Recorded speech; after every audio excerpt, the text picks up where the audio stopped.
Two new brawlers are being released in this update, and Supercell gave me an early look at Brawl Talk so I could talk about their mechanics for you. This is the full deep down breakdown, guys. There's a reason why people say the only thing better than Brawl Talk is watching Kairos' breakdown of Brawl Talk. Don't think about it too much. They're saying it. They're saying it. You can trust me. First up, let's talk about Byron, the newest Mythic brawler, and then we will talk about Edgar, who we are going to be getting for free. Now, I've been expecting a damage over time brawler for a very long time. In fact, in May, I predicted that we would be getting one this year, but I didn't expect him to also heal teammates over time. Honestly, that is super awesome. Right now, for Byron's attack, enemies are going to get poisoned and take damage over time, kind of similar to Crow's attack. They'll take 3 ticks of 560 damage, which honestly isn't actually very much, but preventing enemies from healing for a long time is really useful. Plus, if Byron hits an enemy twice, they will take the full damage for each attack over time, which makes this poison even more effective at dealing damage than Crow's, which just extends the amount of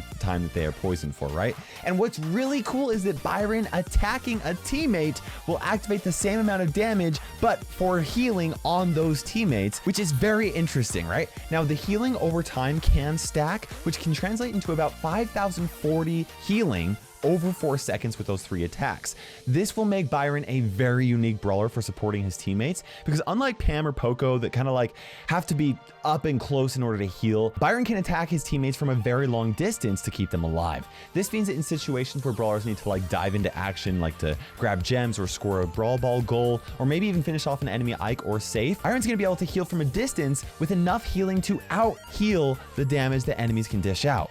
Now, for Byron's super, he throws out some sort of weird concoction into the ground that will burst heal teammates and also deal burst damage to enemies to equal 2,100 health. Now, the fact that this super can be done to both teammates and enemies at the same time is going to make it incredibly strong for group fights. We don't know if he's able to heal himself with it, but that'll be interesting to find out. And the damage that he deals and healing that he offers isn't actually very big in comparison to a lot of other brawlers, but don't think that this means he's going to be super weak, because he's all about providing the right type of value for the right type of situation.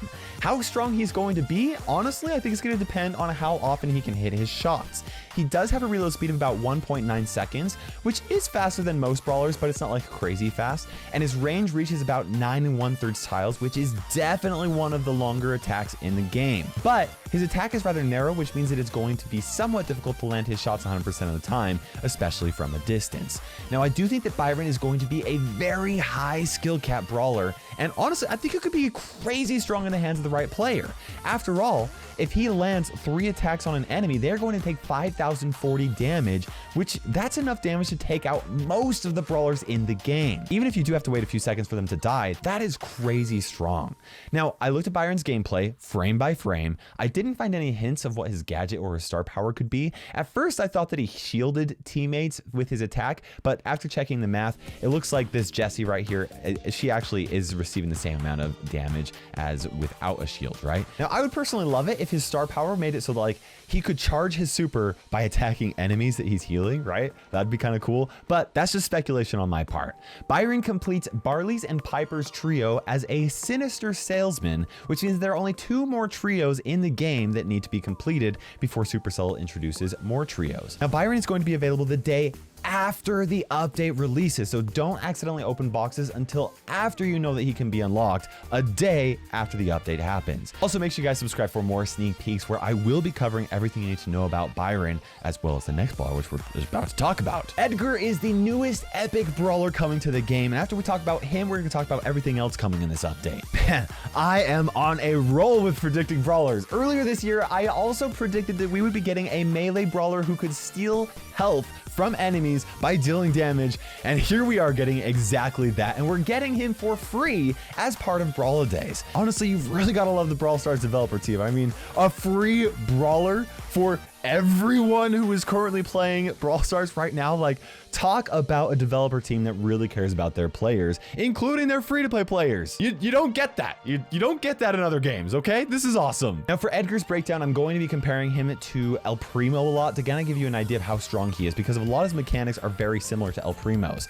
Some of the numbers may actually look off in these clips, but that's because in Showdown, he has some power cubes and the amount of damage, you know, it scales. So I'm going to tell you his stats without any power cubes.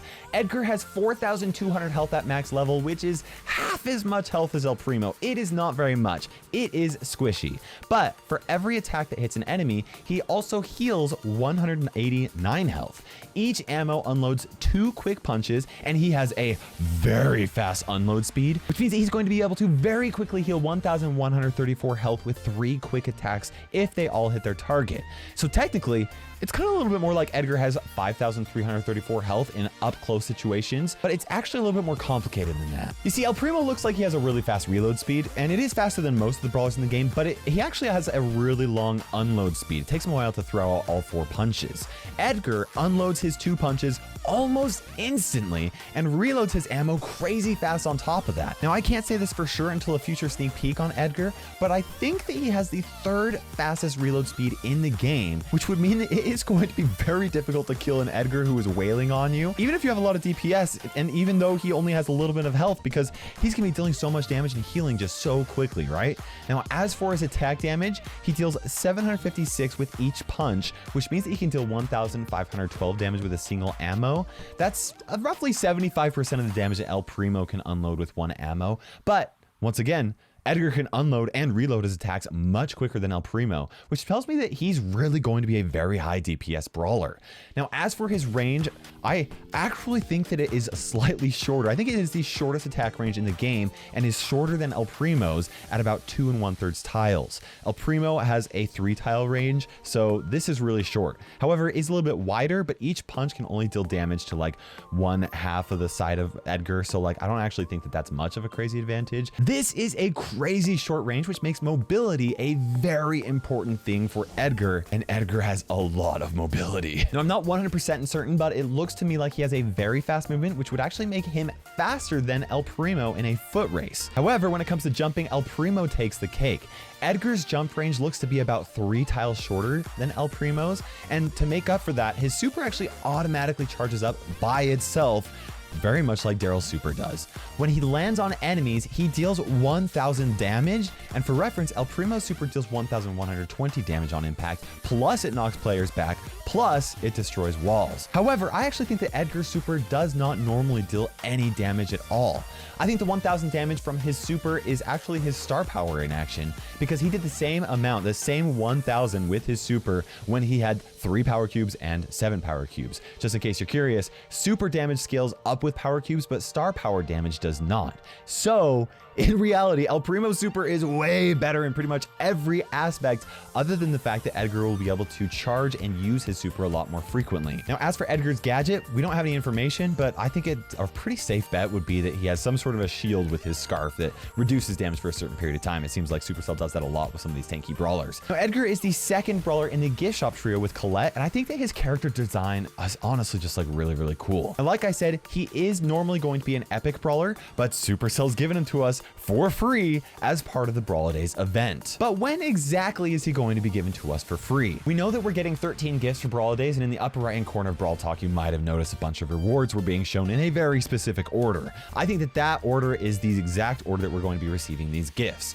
We got a mega box yesterday, which tells me that we will likely be getting Edgar on December 19th, and I think that we're getting these Christmas tree, sad coal, and angry ornament holiday pins on the 21st, and then on the 24th we'll be receiving some sort of a mysterious exclusive skin that will only be available this Brawl Day year. Now, this shadow, what you're looking at right here, looks a lot like Brock to me, right? But not Brock as he looks right now. I'm talking about the OG Brock when he was first released into the game, like you can see in these 2 images right here. In fact, this is pretty much confirmed from the fact that Brawl Stars put this sneak peek on their socials yesterday. Underneath Mr. P, you'll actually see Brock's original rocket launcher, and above Lou's hat, you'll see his red sunglasses sitting on a present next to Nutcracker Gale. Last year, we got an exclusive OG Rico skin, and it looks like this year we're going to be getting an exclusive OG Brock Brock skin. But that's not the only skin we're going to be getting this update. I'm going to estimate what I think the costs are going to be for each of the skins, and then I'm going to be going over some other very important changes coming to this game. First is Snowman Tick, who I think is going to cost 80 gems. Next is Holiday Party Frank, who I could see Supercell pricing at either 80 gems or 150 gems. And then for Nutcracker Gale, I think that it's going to definitely be worth more than 150 gems, but I don't actually think that Supercell would price a Supercell make skin higher than 150 gems. So I think it'll be at 150 gems. Now, these are going to be limited Brawliday skins that are only purchasable during this holiday season. And we do know that previous Brawliday skins are coming back from 2018 and 2019. However, the 2018 Brawliday skins, this is going to be the last time you're going to be able to purchase them. And the credit to that is a tweet that Frank sent out a few weeks ago. Then, of course, we have 5 new True Gold and True Silver skins coming to the game. We got Daryl, Crow, Jesse, Tara, and Tick. And then lastly, we have Warrior Bo. Now, he's going to be winnable in a 12-win duo showdown challenge where the main prize is going to be him at the end. Typically, getting 5th or 4th is a loss in duo showdown and 3rd is a draw, and getting 1st or 2nd is considered a victory. So I think that 1st or 2nd will be a win.